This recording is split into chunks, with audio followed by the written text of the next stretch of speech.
अगर तुसानी काज ने अंदर हिम्मत होवे और दम होवे तो तुसानी सुनवाई भी होनी है, रब भी देखना, भगवान भी देखना और तुसा नाल इंसाफ होना है। असानी बदकिस्मती ये रही कि 99 ने अंदर जिस तरह के बुखारी साहब ने क्या इन्होंने क्या कि रिकमेंडेशन हुई पहली, और पहली रिकमेंडेशन हुई जिला गुजर बकरवाल उसने अंदर हुए, आर्गन कम्युनिटी हुई, गद्दी सीपी हुए, पहाड़ी उसने पर नंबर 1 पर्सन एक केड़े पहाड़ियां कौन आ वो सारी डेफिनेशन ऑलरेडी डिफरेंट रिकॉर्ड्स हैं उसने। अगर मैं उसने पर गल करना नहीं, अगर थोड़ा जा अगर वक्त लवा तो मैं कहूँगा कि उसने पर कम तो कम एक घंटा चाहिए। लेकिन असा पूछा यह जाना कि जनाब तुस कबीला हो या नहीं।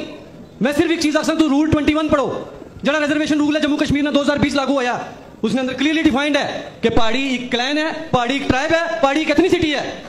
और फिर उसने पर बार बार सवाल किए जान के आस हाँ या नहीं है।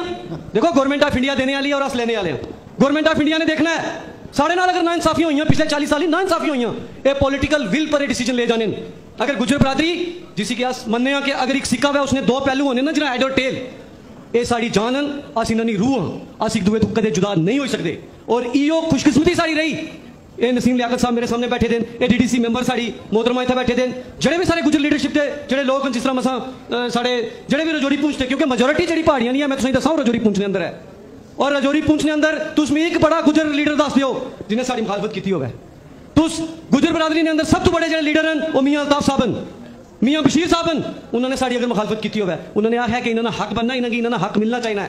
गुजर बरादरी ने यह खुशकिस्मती रही, इन्होंने कोल हरियाणा ने गुजर, राजस्थान ने गुजर, पूरे हिंदुस्तान ने गुजर इन्होंने वकालत करने आस्ते जड़े वो गवर्नमेंट ऑफ इंडिया को जाने आस्ते तैयार होने सन। लेकिन असानी बदकिस्मती साढ़े कोई लीडर ही नहीं सी। आस्ते शुक्र मनाने उस रब ना, उस भगवान ना कि असा की रविंदर रैना साहब जैसा फरिश्ता असा अंदर पैदा होया। अस दुआ करते हैं इन्होंने रब इन्हों की दुगनी और चुगनी जी है वो उम्र अता करे, इन्होंने बदौलत अज जड़ा है वो गुजर बरादरी ने अंदर राज्यसभा साड़ी बरादरी ने आदमी भेजा गया। बहुत खुशी है, असने दिल की पूछो कि असंगी कितनी खुशी है। लेकिन अगर भारतीय जनता पार्टी ये कहनी है कि सबका साथ, सबका विश्वास और सबका विकास, तो क्या 40 साल तो अगर अपनी लड़ाई लड़ रहे हैं, अगर असन एक जेन्युइन काज है तो अगर वो असन नाल इंसाफ करना चाहें, क्या तुस पूरा हाउस दसो कि साढ़े नाल इंसाफ नहीं होना चाहिए।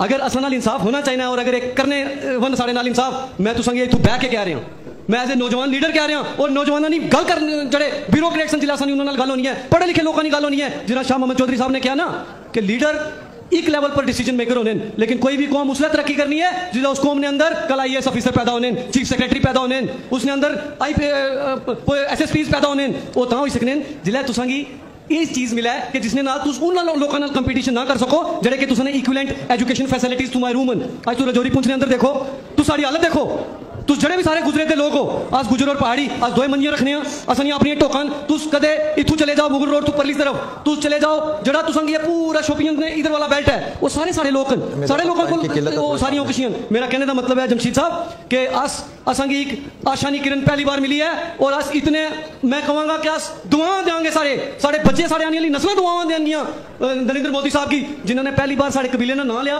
2019 15 अगस्त। और अमित शाह जी जिला इतने आए जिला उन्होंने पहाड़ी कबीले की पहली बार गल की, और साढ़े भरा रविंदर रैना साहब जिला देखो पहाड़ी कबीला।